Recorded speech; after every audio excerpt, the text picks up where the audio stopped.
Hello বন্ধুরা, আজ চলো আজকে এক জায়গায় নিয়ে যাচ্ছি। আমি চলে এসেছি শিয়ালদা। চলো দেখা যাক কোথায় যাই। আর এই শিয়ালদা 1 নম্বর স্টেশন।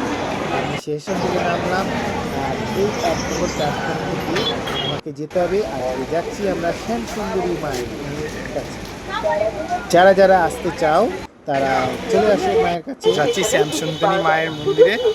আর খুব গরম পড়েছে। আর শিয়ালদায় আমি নেমে পড়েছি। আর শিয়ালদায় 1 নম্বর প্ল্যাটফর্ম থেকে নেমে ঠিক বৈঠকখানা বাজার আছে, সেইখান থেকে সোজা যেতে হবে। ব্রিজটা আছে, চলো দেখা যায়। এই আমরা হাঁটছি।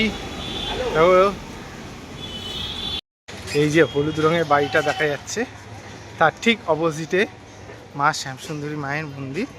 আজ মায়ের কাছে এসছি। একটা লোক জিজ্ঞাসা করলো যে এইখানে তার দোকান, সে বলছে যে মায়ের কি মহিমা। আমি মায়ের অশেষ মহিমা। আসল হলো যে নিজের মা বাবাকে যেমন ভালোবাসি, আর এই মাকেও সেই ভালোবাসি। তার জন্য সেই জিজ্ঞাসা করলো, তাই জন্য এইটুকুনি উত্তর দিলাম। জানি না ভুল বা ঠিক, সেটা ঈশ্বরই জানে, মাই জানে। এই আছে বৈঠকখানা। আর এই যে বৈঠকখানা ঘর, এর ঠিক পাশে এই রাস্তাটা, ওইখানেই শ্যামসুন্দরী মায়ের মন্দির। চলে এসেছি মায়ের মন্দির।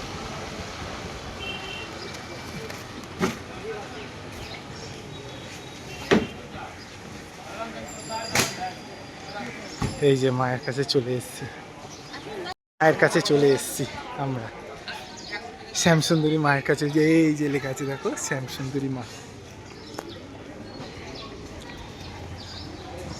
এই যে শ্যামসুন্দরী মা, এই যে চলে এসেছি। সবাই আসছে। এই দাদার দোকান থেকে আমরা ডালা নিয়ে নিলাম। এই যে মায়ের মন্দির, ডালা নিয়ে নিলাম। চকলেট, আমার গাছের আম, কলা, চাল, পদ্ম সব নিয়ে নিয়েছি।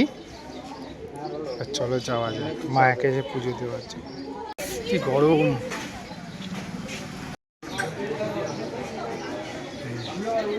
জয় গণেশ।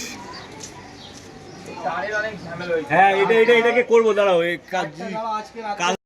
যে লাইনে দাঁড়িয়ে আছে।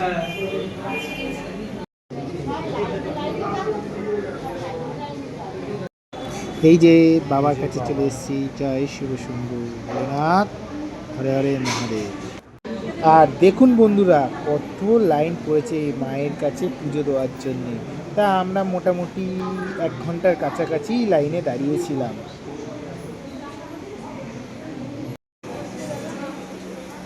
এই যে মায়ের কাছে ঢুকছে। মায়ের কাছে মা শ্যামসুন্দরী। এগোন, দেবেন না জন্য। চলো এগে চলো, চলুন দাদা, এগে চলুন। দেবেন? হ্যাঁ হ্যাঁ বন্ধু। দেখো, মায়ের মুখটা দেখলে আমাদের মন ভরে যায়। আর একটুখানি মায়ের সম্বন্ধে একটু কথা আমাদের পুরোহিত মশাইয়ের কাছ থেকে একটুখানি জেনে নেব। তা চলো দেখা যাক। মায়ের যে নিত্য সেবা করে তার কাছে জিজ্ঞেস করি যে মায়ের শ্যামসুন্দরী মা কীভাবে প্রতিষ্ঠিত হয়েছে, কীভাবে পুজোরিত হয়, মা পুজো দেওয়া হয়, সবাই ভক্তরা আসে, মনস্কামনা কেমন পূর্ণ হয়, সেইগুলোকে সব কথা আমি পুরোহিত মশাইয়ের কাছে নিয়ে যাচ্ছি। চলুন, উনি সব কথা খুলে দিন। চল। জয় মা শ্যামসুন্দরী।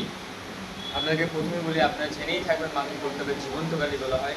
মা জীবন্ত এর প্রথম কারণেই ভক্তরা যদি মায়ের কাছে কোনো মনের বাসনা বলে যেতে পারে, মা তাহলে তাদের প্রতিটা মনের বাসনা অবশ্যই পূরণ করে। মানে এটা আমার নিজস্ব দেখা, যে ভক্ত প্রথমে অনেক দুঃখ কষ্ট নিয়ে মায়ের কাছে কান্নাকাটি করছে, দ্বিতীয় দিনও যখনই আসছে ওর মুখে মধুর আসে, মানে মা ওনার অবশ্যই কিছু মনের বাসনা পূর্ণ করছেন।